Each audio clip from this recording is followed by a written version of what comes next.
Donc bienvenue à tous. Donc au jeudi de la Viti, ce soir on va parler du sujet des vignes semi-larges en Champagne. Petite précision, ce webinaire est enregistré, donc vous pourrez le retrouver sur notre site internet du Vignoble Champenois dans quelques jours. Vous pourrez poser vos questions et on y répondra à la fin de notre présentation. Donc, je m'appelle Gladys Fachinetti, je suis conseillère viticole sur l'antenne d'Épernay pour le vignoble champenois. Donc, je suis dans la Marne et Dimitri va se présenter. Et moi, c'est Dimitri Skoutelas, conseiller viticole euh, dans les Côtes-des-Bar, donc dans l'Aube. Et j'accompagne les vignerons sur l'installation de vignes semi-larges depuis 3 4 ans. On va attaquer. Je ne vois pas.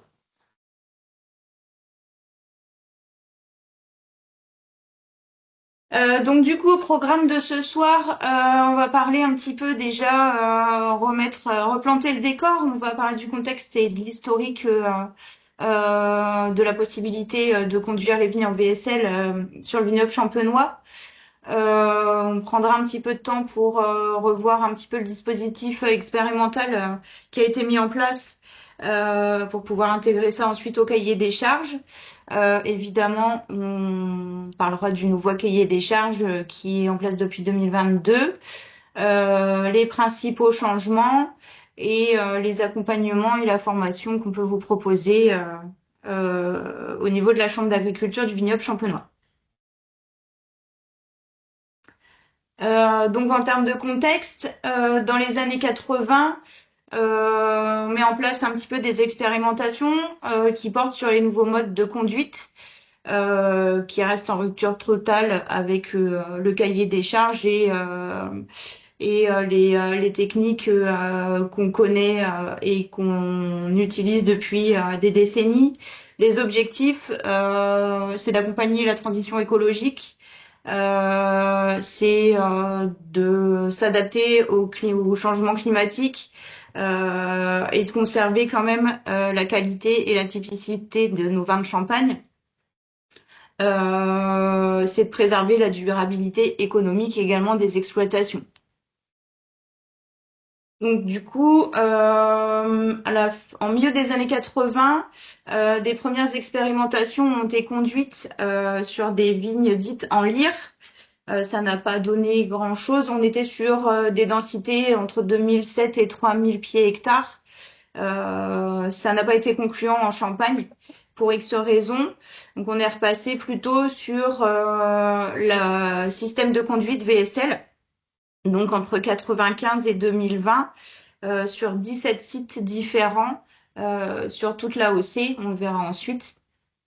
Chaque cépage a été étudié, toujours avec une référence vigne étroite à côté d'une vigne VSL.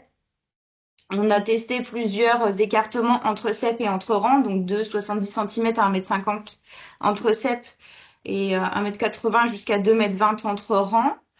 Donc du coup avec des densités plus ou moins élevées qui ont été étudiées. Deux façons d'installer en VSL ont été également menées. Des parcelles qui ont été arrachées, replantées, et également des parcelles où on a fait seulement une transformation en arrachant un rang sur deux. L'enherbement des parcelles, sur les références, on reste sur des enherbements à 10% et 40% dans les VSL. Donc le dispositif, il a été déployé un petit peu partout sur l'AOC. Donc pas mal quand même sur la Marne, un petit peu sur le Bar-Sécanais et proche de Château-Thierry, sur des surfaces plus ou moins grandes.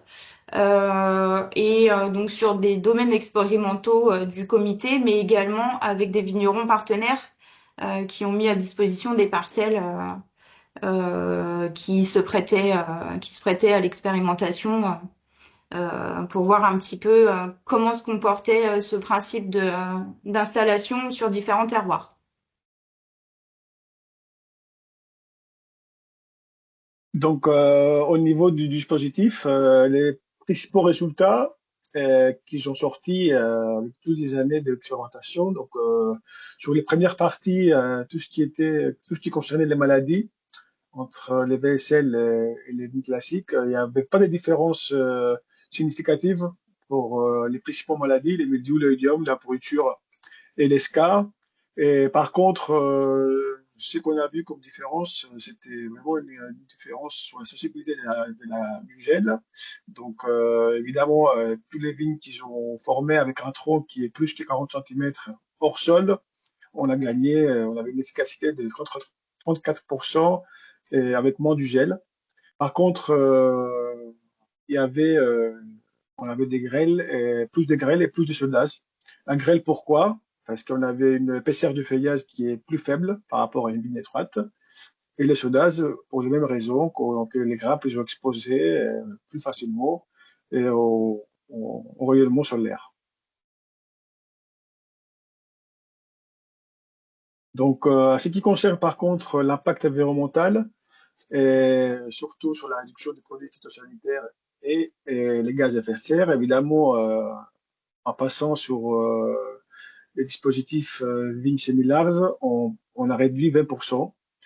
On arrive sur une réduction à peu près de 50% sur les produits phytosanitaires, avec la réduction des herbicides et aussi avec moins de doses, parce qu'aujourd'hui, la surface foliaire sur un système VSL, il est beaucoup moins épais que sur les vignes étroites. Et évidemment, un gain de 20% sur les émissions de carbone. Et surtout, il ne faut pas oublier qu'il y a l'espacement qui est beaucoup plus large. Ça permet quand même une facilité au niveau du travaux de désherbage et du désherbage mécanique. Et c'est beaucoup plus facile de passer en zéro herbicide. Donc, la question évidemment du rendement, c'est la question essentielle. Et quand on passe sur la pratique, sur l'ensemble des pratiques, donc ici, vous avez sur cette graphe, vous avez la comparaison sur tous les sites sur- historiques entre 2000 et 2019, sur toutes les parcelles. Donc, vous pouvez regarder la courbe verte, c'est la courbe ligne étroite, et la courbe jaune, c'est l'inverse. La courbe verte, c'est les vignes semi-larges, et la courbe jaune, c'est toutes les parcelles, les rendements de toutes les parcelles étroites.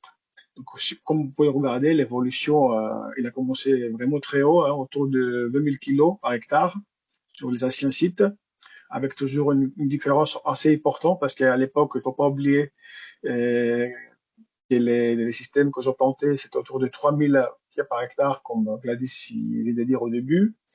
Et après, ils ont commencé à faire la transformation et la plantation quand même de premières vignes VSL. Donc, et fur et à mesure, au niveau du temps, on arrive à la fin avec une baisse des rendements entre la référence sur les vignes étroites à 13 300 et en VSL à 11 400. Et comme vous pouvez regarder, on reste toujours plus haut que l'appellation du jour d'aujourd'hui. Et on trouve, si on prend les moyennes de toutes les années, entre vignes étroites et VSL, on a une différence de 20% au niveau de rendement. Et évidemment, quand on parle de rendement, moyenne, c'est les rendements moyennes triennales sur 3 ans. Et par rapport à la qualité, parce qu'il y a aussi il y a beaucoup de questions, des questionnements autour de qualité. Est-ce que le produit va changer? Et ce qui est sorti par rapport aux essais, déjà qu'on a un gain au niveau de l'acidité. Donc les VSL, ils ont plus d'acidité par rapport à la référence. Un peu plus de degrés d'alcool aussi, des degrés potentiels. Un pH plus faible. Donc ça veut dire sur un contexte de changement climatique, les VSL peut être une solution sur certains sites pour un gain d'acidité. C'est pas énorme, mais c'est toujours important, surtout sur certains sites très traditionnels, qui avec les changements climatiques aujourd'hui, on a vraiment une chute d'acidité qui est très forte. Donc, par rapport, juste pour finir, par rapport, euh, je peux revenir sur l'année sur le suivant. Et par rapport les dégustations entre les différents produits, entre un champagne WC et un champagne de référence, il n'y a pas de différence significative. Donc, les produits restent la même au niveau aromatique.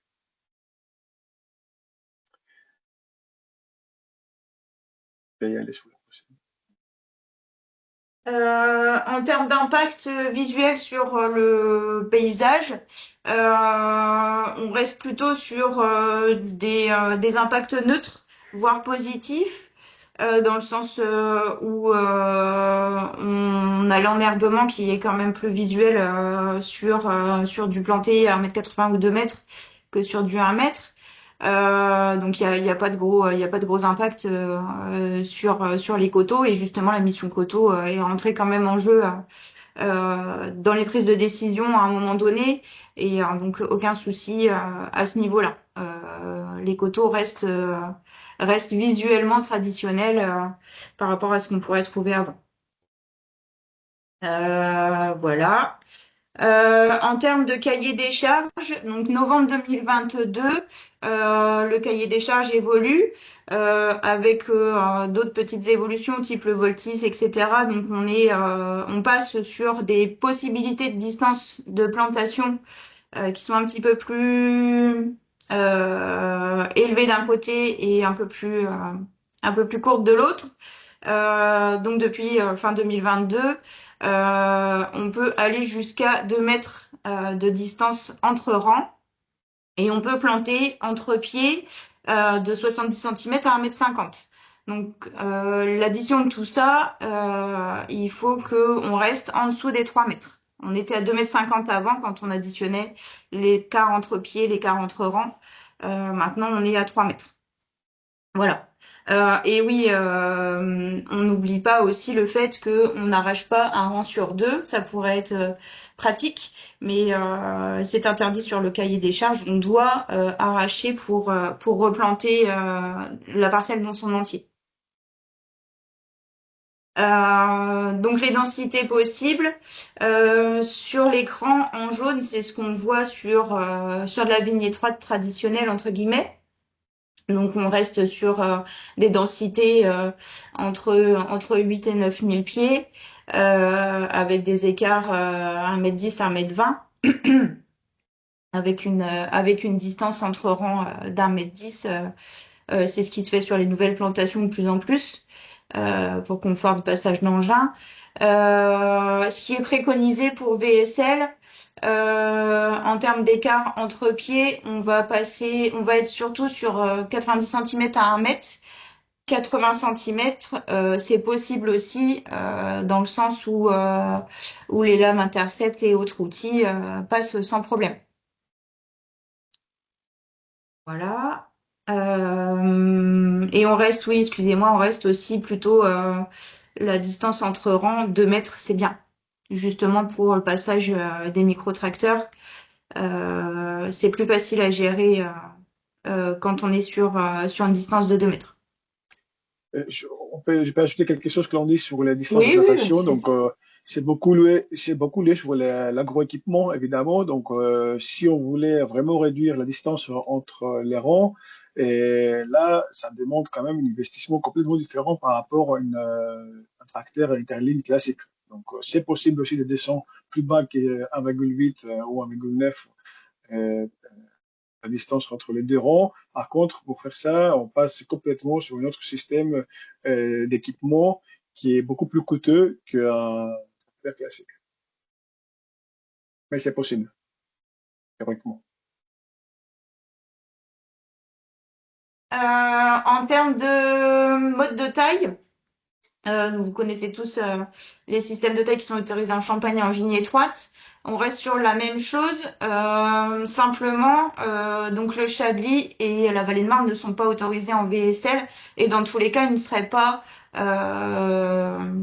ce serait pas compatible avec le fait d'avoir des pieds montés.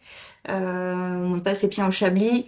Vallée de Marne, ça va être compliqué à gérer pour récupérer du bois et renouveler chaque année correctement une baguette à 9 yeux. Ce qui est nouveau, c'est qu'en termes de guyot, on va pouvoir former sa taille en arcure aussi bien sur le double que sur le simple. Donc là, une petite illustration en vigne étroite. Excusez-moi, maintenant c'est 60 centimètres. J'ai oublié de modifier. Vous êtes à 60 centimètres le fil de lieur est à 60 centimètres du sol. En arcure, il le sera aussi. Simplement, le deuxième fil sera à 80. Il faut que votre bourgeon terminal reste à 60 évidemment, et vous avez le droit du coup en double arcure à 2 fois 10 yeux. C'est possible d'utiliser de l'arcure en vigne étroite. Simplement, c'est un petit peu compliqué à travailler par rapport au panneau foliaire qui sera quand même réduit en hauteur. Et je pourrais ajouter juste que sur les formations du CEP, que les retours d'expérience depuis toutes les années d'expérimentation, ça nous montre quand même il faut être beaucoup plus exigeant au niveau des bourgeonnages qu'au niveau du taille. Et c'est beaucoup plus important pour former des pieds sans avoir de problèmes de flux de sève. Donc, ça nous demande quand même des habitudes complètement différentes par rapport aux habitudes qu'on a aujourd'hui en formant une pied classique du sol. Donc, ça demande et aussi sur l'installation, pour avoir une installation qui est possible sur 3 ans ou sur 4 ans pour la première production, il faut être vraiment efficace au niveau des fertilisations et bourgeonnage et formation du pied sur des conditions. C'est vraiment essentiel si vous voulez produire vraiment dans les temps autour de 3 4 ans. Et il y a des retours d'expérience depuis quelques années ils disent que le VSL, pour la première récolte, il faut passer 4 ans. Donc ça, c'est très essentiel pour qu'on puisse arriver à 3 ans. Il faut être vraiment euh, assez exigeant sur tout ce qui est bourgeonnage. J'insiste sur ça parce qu'on a vu les résultats sur différentes installations qui sont mal faites, qui traînent depuis des années pour qu'on puisse avoir une récolte normale entre 4 et 5 ans. Donc, On attention change sur ça. d'installation, on change de pratique, en effet. Tout à fait.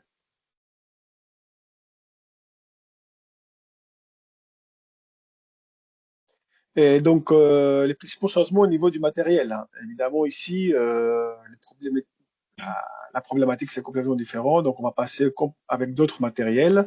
Au niveau du tracteur, évidemment, on avait déjà habitué sur les enjambeurs. Aujourd'hui, il faut qu'on investisse sur des tracteurs interlignes. On aura les problématiques aussi, la gestion des doubles équipements, donc des équipements, parce que les exploitations ne passent pas du jour à l'autre sur les VSL. Et donc, ils vont être obligés de gérer deux parcs différents, donc une tracteur interligne et les enjambeurs. Aussi, les pulvés ne changent pas grand-chose. On est sur les mêmes technologies. Soit on parle des pneumatiques, des voûtes pneumatiques ou des jets de portée ou face par face. Et il faut savoir qu'en passant sur la production vie semi-large, on a une gamme des outils, c'est beaucoup plus ouverte aujourd'hui. Donc ça veut dire on a des tracteurs que ça va coûter déjà beaucoup moins cher au niveau économique. Et par rapport à un enjambeur, donc, normalement la moitié du prix de l'enjambeur, un peu moins aussi, parce qu'aujourd'hui il y a des opportunités pour acheter aussi des tracteurs à l'occasion. Et par contre, au niveau des intercepts, au niveau du cultivé, des rognages, on reste sur les mêmes outils, les mêmes utilisations. Ça nous permet quand même d'avoir plus d'espace, d'être plus facile à conduire. Attention quand même, parce que en passant à tracteur interligne, ça va pas être facile sur des topographies compliquées. Donc, la, la poids de gravité, surtout sur un tracteur interligne, selon les modèles que vous choisissez, c'est haut aussi, et ça peut avoir des soucis sur des parcelles avec des fortes de verre. et aussi des fortes pentes. Donc, pour les choix, il faut vraiment être très technique. Donc, sur les choix du tracteur, surtout si vous avez des parcellaires compliqués à gérer. Et notre point de vigilance, c'est les sorties d'une parcelle, les fourrières par exemple. Là, c'est important aussi d'avoir la place, parce qu'évidemment, euh, si vous êtes équipé avec des outils traînés par exemple, vous avez une longueur du travail qui est beaucoup plus important qu'une enjambeur. Donc là, il faut faire attention euh, pour pour tourner facile sur votre parcellaire. Donc ça, c'est une autre problématique que vous pouvez avoir. Donc, à part ça, c'est des outils qui travaillent beaucoup plus vite qu'un enjambeur sur certaines opérations. On va continuer.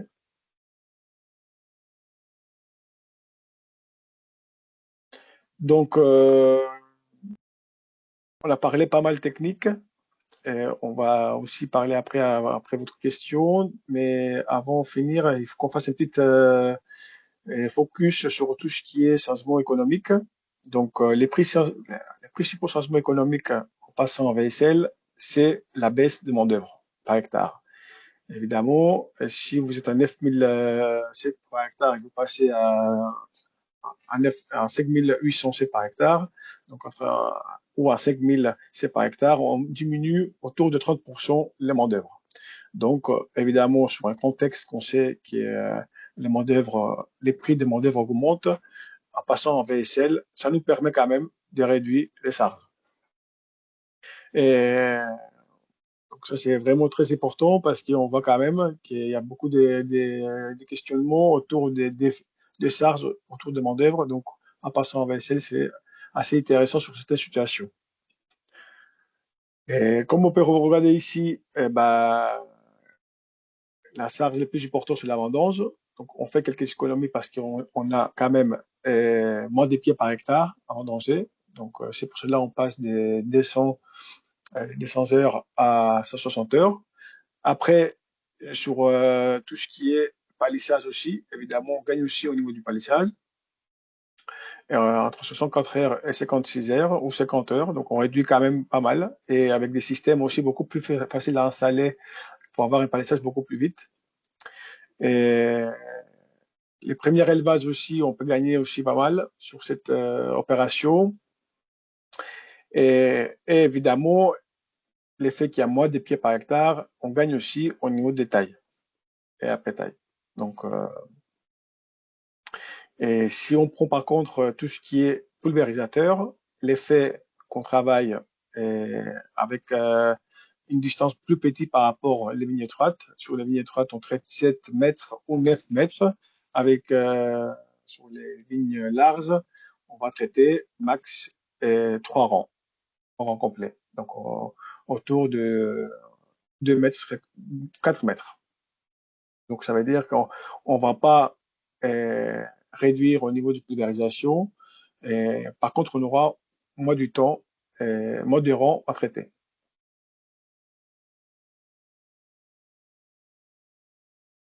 Donc, une autre raison pour réfléchir de mettre les BSL, de se lancer sur ce projet, c'est aussi les gestions du travail.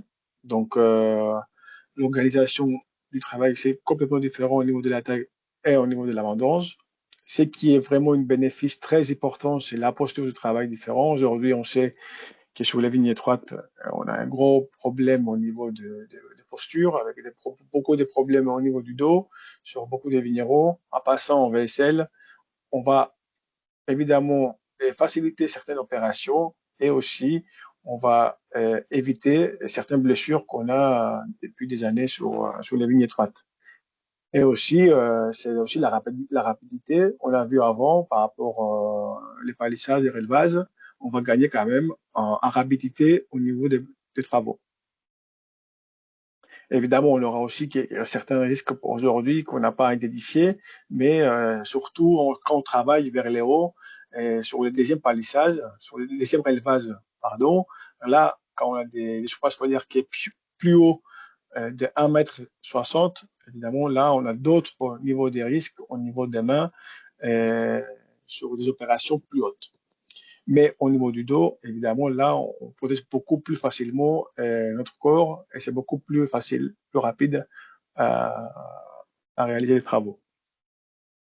J'ajouterais que oui, le fait dans tous les cas, on sait que passer en 100% VSL, c'est pas forcément faisable dans toutes les exploitations. Le fait d'avoir des postures de travail différentes en passant des 3 à VSL, on alterne un petit peu et ça peut être bénéfique pour le corps. Mais en effet, le fait d'avoir les bras toujours levés, les épaules peuvent peut-être prendre le relais des TMS par rapport au dos, comme on le voit habituellement maintenant.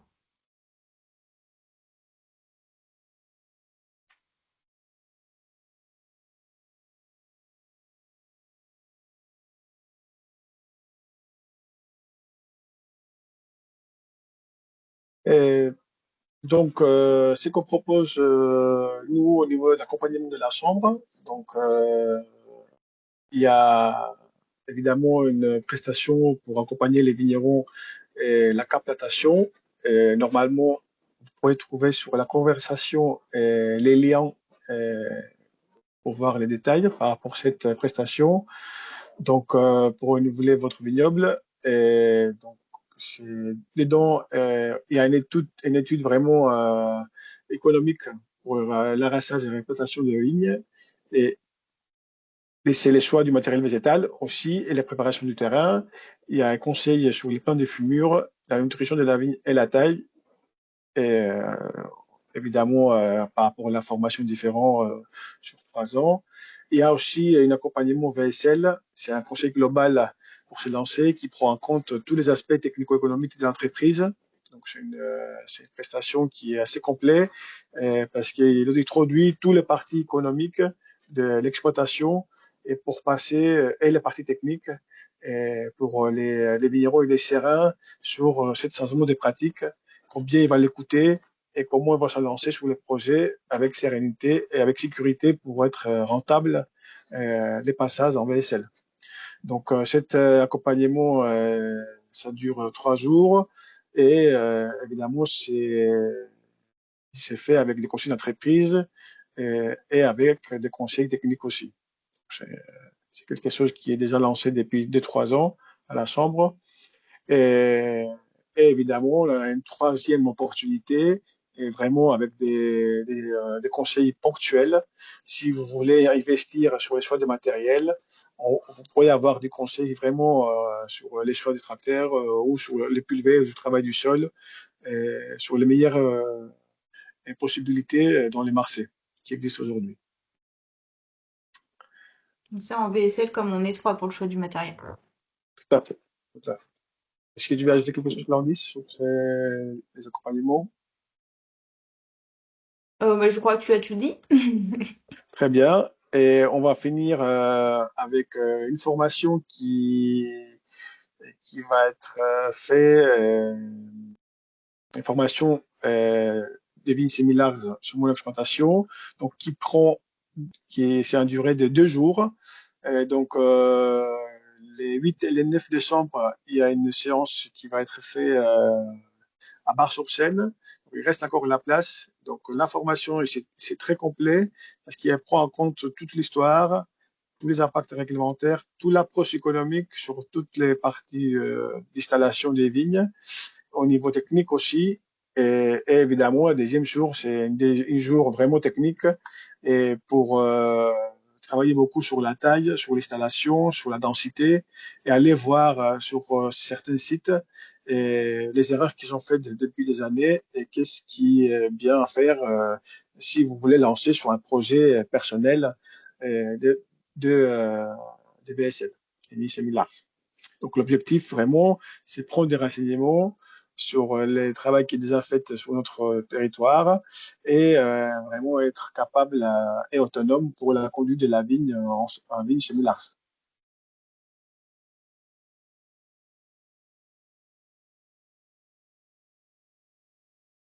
Donc ça, cette Ça, c'est formation une pour l'instant. formation qui va être les 8 et les 9.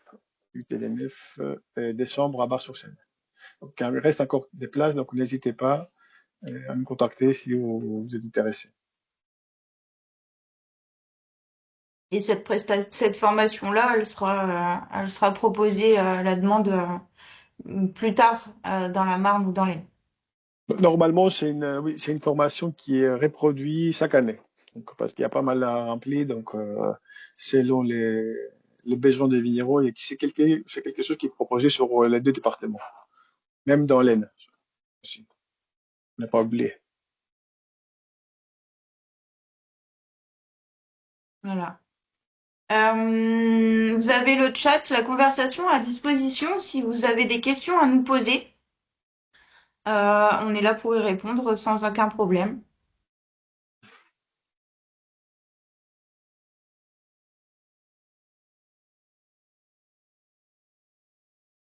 C'est un peu du temps.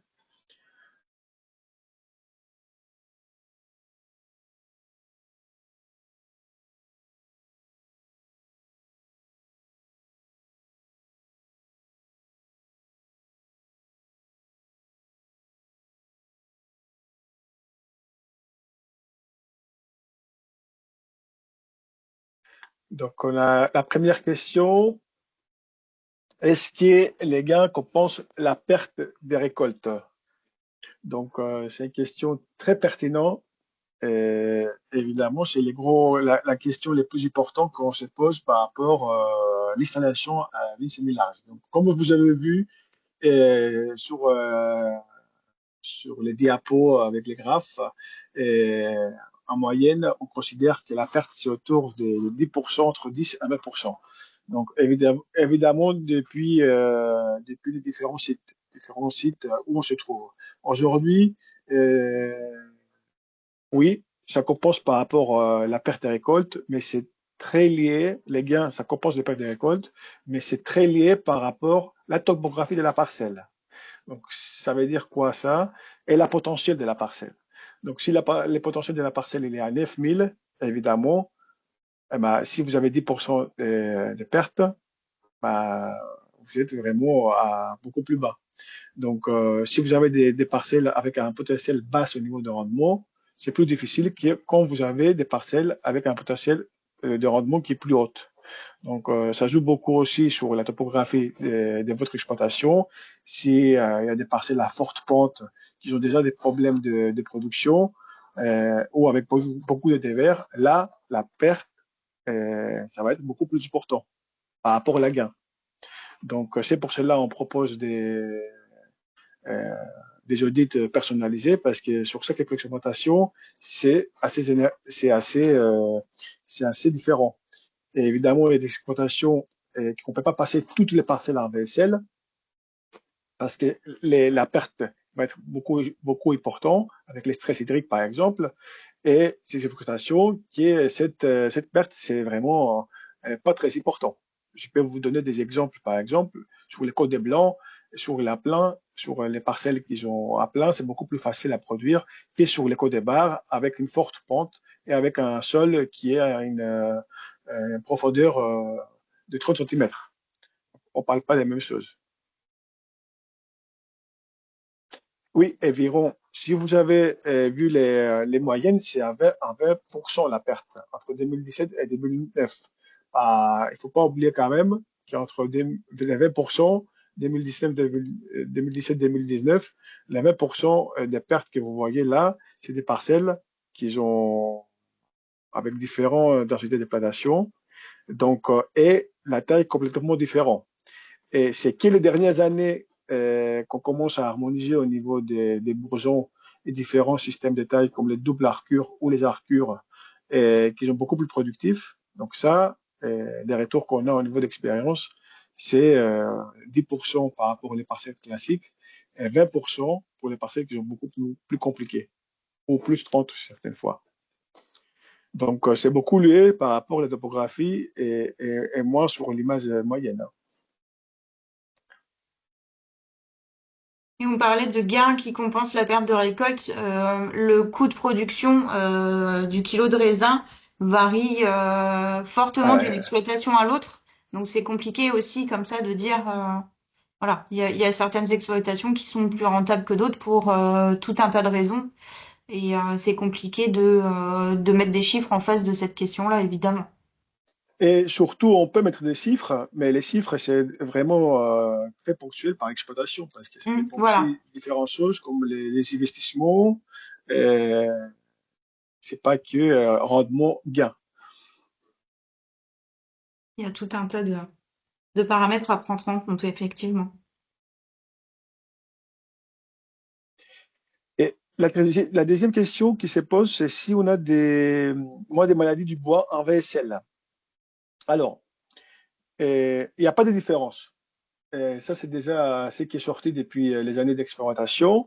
Et par contre, ce qui est important à dire, on a déjà parlé un petit peu, c'est qu'on va faire beaucoup plus de bourgeonnage par rapport à la taille sur les premières années d'implantation de la vigne. Donc, ça permet quand même d'avoir moins de petits détails importants. C'est quelque chose de très important à savoir, que sur les systèmes comme ça, on va pratiquer plus de bourgeonnage, on va réduire un petit peu la potentiel des maladies du bois. On va pas, mais il faut faire attention surtout parce que sur le long terme, il n'y a pas de différence du tout. Sur des tailles guyot sur lesquelles on renouvelle chaque année, il y a des il y a des petites astuces, des habitudes à prendre pour éviter les plaies de taille. Donc en effet, il y a le principe de l'ébourgeonnage qui est nécessaire et obligatoire quand on monte ses pieds, d'autant plus quand on est à ras du sol. Et en guyot, donc c'est une taille que tout le monde connaît certes, mais il y a des petites choses à voir pour bien tailler et éviter au maximum les plaies de taille et du coup de ne pas trop ouvrir la porte d'entrée aux maladies de bois. Et surtout, on l'a pas dit ici, mais c'est les systèmes de taille, c'est complètement différent. On passe sur les systèmes, les façons qu'on taille, c'est un peu plus précis sur sur les positionnements du bourgeon, du racé par exemple, qu'on puisse tailler sur le même endroit chaque année et qu'on a moins des problèmes de nécrose sur certains endroits sur certaines parties de la forme du pied. Donc, c'est quelque chose qu'on fait beaucoup à la formation. Sur la formation, on travaille beaucoup sur ça. On explique comment il faut moins faire des tailles utilant, qui est respecter vraiment les flux de sève. Et il y a une troisième question Question sur le matériel. sur le matériel pour travailler sous les rangs et énerver les rangs. Quelle largeur d'énervement est possible pour le passage du tracteur et ne pas concurrencer la vigne?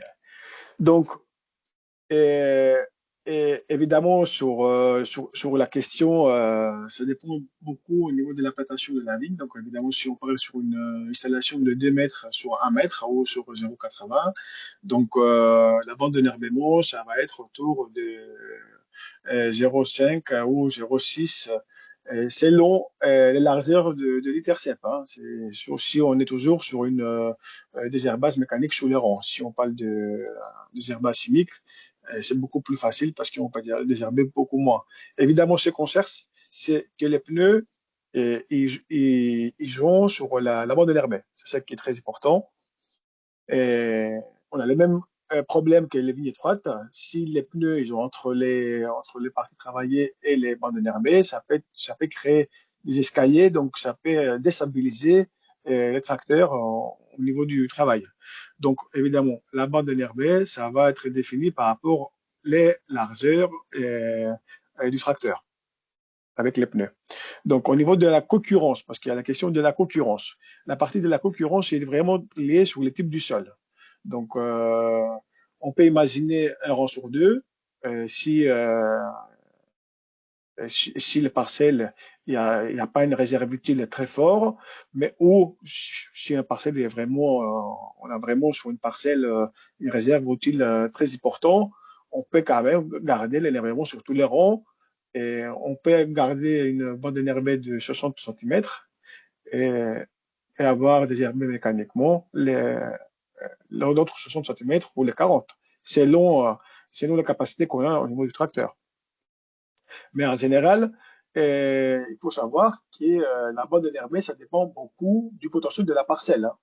Ça peut avoir des vignes semi-larges sans énervement parce qu'ils ont sur des pentes, et parce qu'il n'y a pas de sol.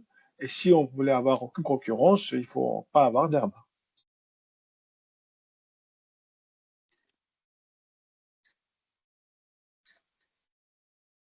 Une autre question qui est en train d'être posée, on va attendre un petit peu, hein.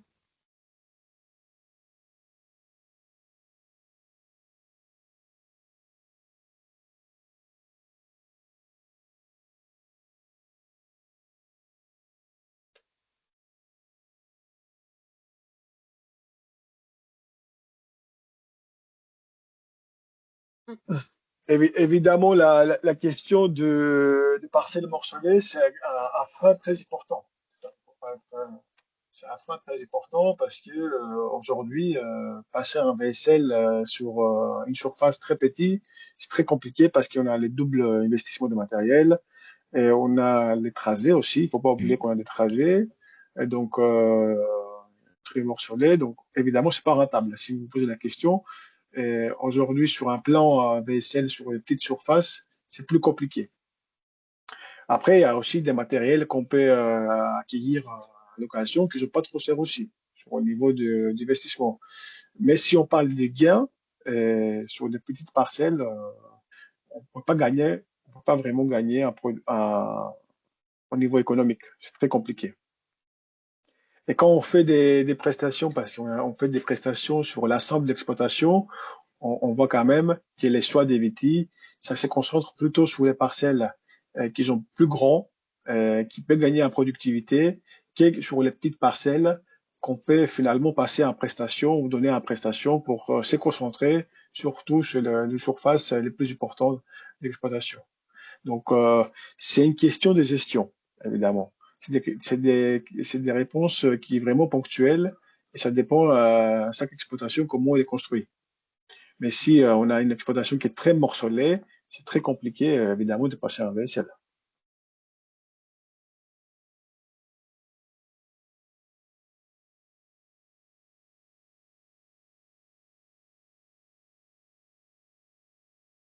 Après, en termes de choix enfin, d'achat Euh, de matériel, Oui. il y a possibilité aussi peut-être si vous êtes plusieurs dans le même secteur euh, à faire le choix de passer en VSL, de monter une CUMA par exemple. Bah, on les voit plus en Voilà. plus. On voit quand Mm, même, même si c'est pas un cumin, on verra quand même des prestataires aujourd'hui qui commencent des mm. prestataires qui commencent à proposer des services VSL. Et il y a les négoces aussi qui commencent à planter plus de surface, qui vont faire aussi des prestations au niveau du VSL. Je peux citer certaines villages, hein, comme en Montguet ou dans la Marne. Donc, et donc aussi, il y a des vignerons qui paient aussi transformer les anciens matériels qu'ils ont pour travailler en VSL si vous voulez pas vraiment investir. On a vu, on voit des monorants dans les VSL, on voit des pulvets aussi, des reconvecteurs, des anciens reconvecteurs ou des pulveaux qu'on s'appelait, des pulvets qu'on utilise aussi pour les VSL, ou les chenillards aussi, on peut aussi faire le travail en VSL en chenillard évidemment. Donc, par contre, c'est un peu plus difficile à travailler. On passe un peu plus de temps à travailler. Mais on peut trouver, il y a des solutions, il y a des vignerons qui ont mis en place des solutions dans les terrains qui coûtent pas trop cher si vraiment il faut pas investir ou il y a certains vignerons évidemment qui voient cette changement pratique plutôt ponctuel pour voir comment ça va aérer dans l'avenir. Donc, ils font une parcelle. Évidemment, ils vont pas faire des gros investissements. Ils vont transformer l'ancien matériel qu'ils ont déjà sur leur parc pour l'utiliser sur un VSL. Donc, par contre, il y a d'autres exploitations qui, évidemment, les projets, ils sont beaucoup plus concrets, avec des surfaces beaucoup plus conséquentes, que là, ils sont obligés de passer avec un plan économique beaucoup plus robuste pour mettre en pratique les changements. Et, Dans tous les cas, passer en 100% VSL sur une exploitation, euh, sur une exploitation dite moyenne, entre guillemets, on n'y voyait pas d'aspect péjoratif, ça paraît compliqué. Oui, possible. ça paraît compliqué. Aujourd'hui, on est sur la transition. Donc aujourd'hui, on a des exploitations qui commencent, on va dire, les belles projets de VSL, ils vont être autour de 1 hectare. Donc 1 hectare sur une seule exploitation, je peux dire, hein. Et des projets qui ont juste pour regarder les résultats, c'est quelques heures pour regarder comment ça, ça change les pratiques, on va dire. Et par contre, on voit de plus en plus depuis l'année dernière un changement aussi des mentalités au niveau de l'installation VSL. On voit quand même des vignerons qui cherchent la facilité au niveau du travail et, et s'élancent beaucoup plus sur des surfaces beaucoup plus conséquents, de plus en plus. Et aussi, on a les négoces, il ne faut pas oublier, les négoces aujourd'hui, et ils ont fait pas mal de déplacements VSL qui s'en multiplient depuis l'année dernière aussi, au niveau de la surface. Et dans tous les secteurs. Oui, dans tous les secteurs, oui, dans tous les secteurs, même sur les secteurs difficiles à installer.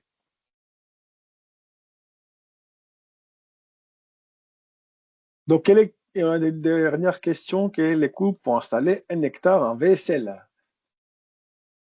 Euh, Ça dépend quoi? Les coûts d'installer 1 hectare, ça dépend qu'est-ce qu'il prend en compte. S'il prend en compte quel est plan ou quelle installation, les palissages, les systèmes de palissage, ou il prend aussi en compte toutes les installations de 3 ans. Donc il faut compter autour des 30% moins des coûts par rapport, euh, même quelquefois 40% moins par rapport aux coûts d'installation du vigne étroite. Parce qu'évidemment, il y a moins de plants à acheter, il y a moins de plants à planter, et les palissages, les coûts des palissages, ça ne change pas, parce que même si on a moins de piquets, c'est des piquets sont plus hauts. Donc, On a peut-être des et, fils aussi. tout à fait, tout à fait. Donc, par contre, le travail du sol, ça reste le même, les plans de fumure, ça reste le même. On a donc toutes les opérations en parallèle. La protection, elle va rester à peu près la même, avec un coût un peu inférieur, parce qu'il y a moins de surface foliaire, donc on aura un peu moins de produits phyto. Et, mais les parties importantes au niveau de la réduction, c'est les coûts des plans. Les coûts des plans et les travail sur place.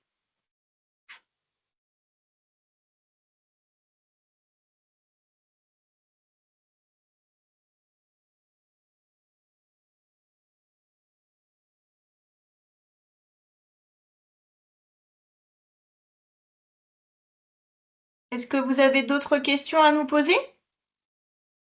Il y a, alors, on a quelques questions qu'ils ont mis sur sur notre. Il y a Simon, il pose une question. Est-ce que toutes les CEPA s'adaptent à ces nouveaux types de conduite? Et une deuxième question, est-ce que toutes les CEPA simplement réagissent ou s'adaptent de la même façon? Alors, évidemment, toutes les cépages, ils peuvent s'installer sur VSL. Quand on parle du cépage principal, donc si on parle de Chardonnay, Meunier, Pinot Noir, Pinot Blanc, évidemment. Et toutes les cépages, tous les cépages, ils ont été essayés et donnent des résultats sur les vignes semi-larges. Il n'y a pas une facteur cépage. Ce qui est important à prendre en compte, c'est la partie, la clone. Si vous choisissez des clones productifs ou improductifs. C'est surtout ça qu'il faut faire attention quand on s'installe des vignes semi-larges pour compenser ce qu'on appelle la perte que vous avez vue avant au niveau des 10% ou 20% selon la potentiel de la parcelle sur la production. On va jouer beaucoup sur le matériel végétal. Donc, on va jouer beaucoup sur les types de porte-greffes et aussi sur la clone qu'on va choisir pour avoir un potentiel plus haut au niveau de nombre de grappes sur les parcelles, évidemment. On a moins de bourgeons par hectare, donc ça veut dire moins de bourgeons et moins de pieds par hectare. Donc, comme ça, il faut augmenter un petit peu les rendements par step Donc, comment on va faire ça? Ah, choisissons une colonne qui va être plus productif. Ah, évidemment, avec un raisonnement très technique, hein. De toute façon, on est comme sur la même situation que sur une replantation classique étroit. On ne replante pas en fonction de ce que le pépiniériste a dans la cave, quoi. On replante en fonction de ce que l'analyse de sol qu'on a fait en arrachant ou après nous dit et nous préconise. Donc ça, Et, quand vous commandez vos plans, il faut le préciser aussi à votre pépiniériste, pardon, euh, parce qu'il existe des plans un petit peu plus longs que des 20 centimètres. Donc si vous voulez monter vite vos pieds, ça peut être intéressant aussi de travailler avec des plans longs. Seulement, par exemple, le SO4 qui est une jambe très fine, c'est peut-être pas très adapté justement sur des plans qu'on veut monter assez haut et assez vite. Ça a tendance à casser. Donc vous allez avoir un petit peu de mortalité. Donc c'est des choses aussi à voir par rapport à votre besoin et le potentiel de la parcelle.